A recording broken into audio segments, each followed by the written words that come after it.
You ever do something that gives you that little feeling in your chest, that little ounce of regret that you shrug off because nobody died?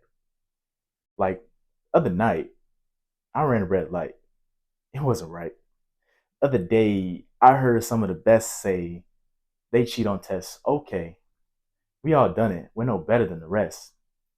Well, how about that thing that makes you loathe the reflection in the mirror? That internal struggle that has you gagged and muzzled, tearing you apart from within. You feel so sick without an ounce of medicine. And for me, I guess I'm plagued with sexual sin.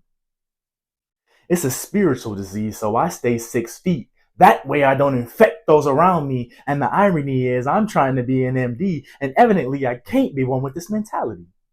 I swear I'm trying to do better. Nowadays, I'm not even likely to apply pressure and don't wonder why I don't like to shoot my shot because, unlike a doctor, my shot is poison. Straight to the veins of anyone that I try to have sex with in vain. I mean, a nigga can't even go 2 weeks without thinking about clapping some cheeks. And people try to say that's normal for me?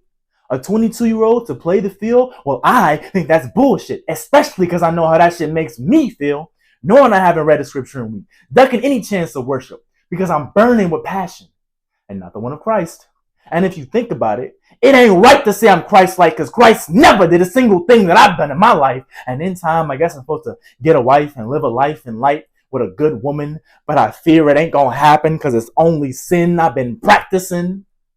And then, and then I finally open up that book and read about Peter in the Corinthians and Romans saying, let not sin reign over your body and make you obey his passions. The sin hath no dominion over the light of Christ from within him.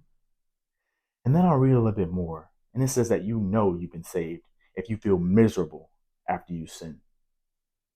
And I feel like that all the time. And maybe these confessions are the right steps. The other night, I finally repented. And he told me that everything was going to be all right. Because during these fights, Jesus shines light on all things good in his sight.